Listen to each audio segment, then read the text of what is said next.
Hi everyone, my name is Tsae Chih-Liew and I'm a partner in PwC Private's tax team, working alongside private businesses, shareholders and key management. Today I'm joined by James Loughridge, Director in PwC's Economics team, for CFO Connect's quarterly economic update. We've said this all year, but it continues to still be true. We are living in interesting times where the level of uncertainty, albeit somewhat settling, continues to keep us on our toes.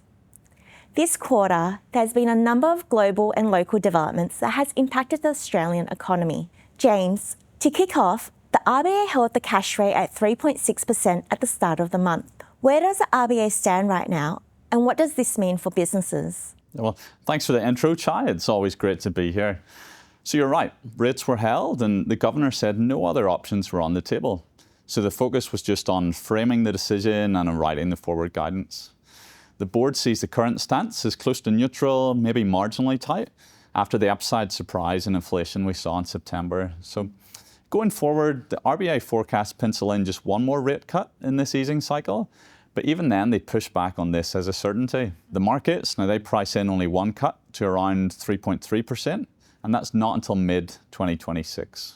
So for businesses, plan for stability and just treat any rate relief as a bonus. And James, you mentioned that inflation was surprisingly high in the September quarter.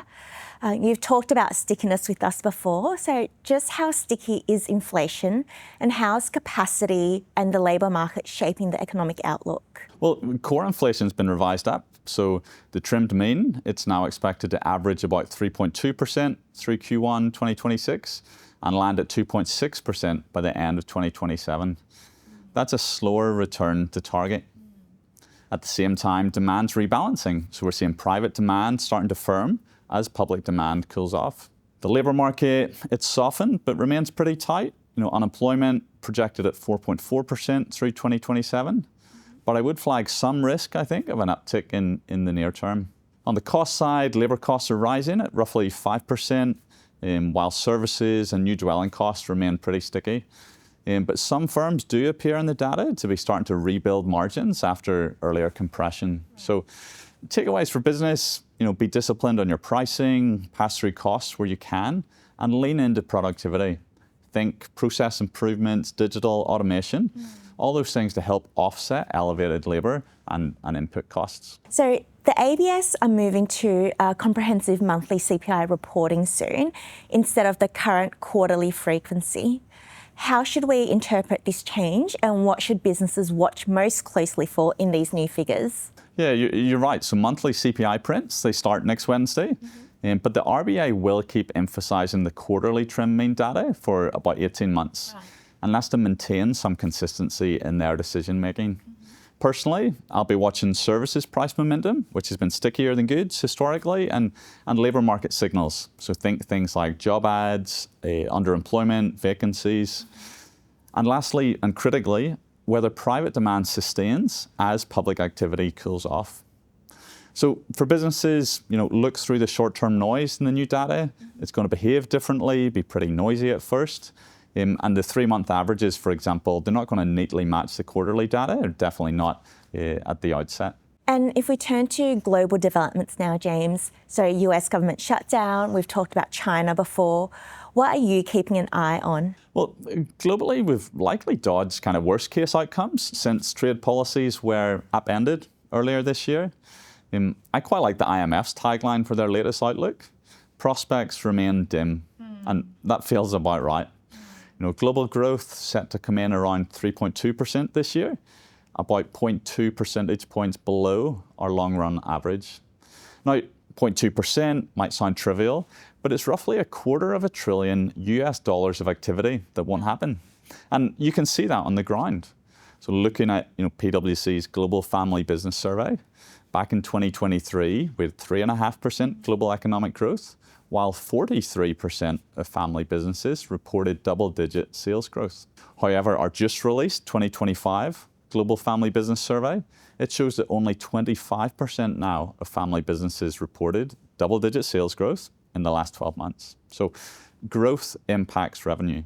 On China, interestingly, we saw fixed asset investment post its first annual decline in over 30 years outside of COVID. So Q3 investment, it fell 6.6% annually, and non-property capex, that was down 3.5%. Now, intriguingly, these numbers don't align with the official GDP data, which actually implies over 2% growth in investment. So something doesn't add up, and it's creating uncertainty about China's investment, which naturally is a key driver of Australian export demand.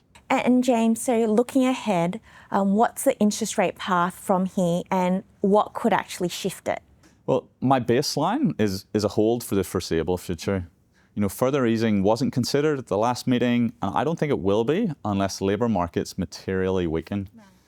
Upcoming inflation prints, they'll shape the tone into early next year as risks still feel genuinely two-sided. Persistent services and construction inflation could keep the bank hawkish, but a softer labour market, clearer core disinflation, that could open the door to easing. One certainty, headline CPI, it will get tougher before it improves. Energy rebates are going to roll off, and that'll lift headline inflation into mid-next year, which will keep real wages under pressure before we see improvement. More broadly, the real economy should track near trend, GDP growth around 2%. But the key assumption here is that public demand, as it cools, that private demand can continue to, and actually increasingly so, pick up the slack left behind. And James, for businesses, what's the single most important action for them to focus on right now? Well, assume steadier rates and a longer disinflation path, but focus on your controllables. For the most recent 12 months, we saw in Australia around 70,000 new business entries, with particularly strong growth in healthcare and in construction businesses. So that tells me despite headwinds, despite global uncertainty, there's still churn and there's lots of new firms coming through. So competitive dynamics, they're alive and well, and incumbents have got to ask themselves, are they managing for this disruption or are they managing for complacency? With tighter pricing discipline, smart automation, businesses can preserve the financial flexibility that really you require to navigate two-sided rate risks and keep and gain momentum as you close out 2025. Great. Thanks, James. Some interesting insights from you as always. Thanks, Chaya. The key takeaway for me from our discussion is that with the tight labour market, reduced productivity and interest rates not looking to reduce as previously anticipated, businesses should really lean into mechanisms that will help them drive productivity in their business. So whether that's through process improvements, digital transformation, automation or AI, this will ensure that businesses are future fit and not overly dependent on a tight labour market. So thank you, James, and thank you to everyone in our audience for joining us.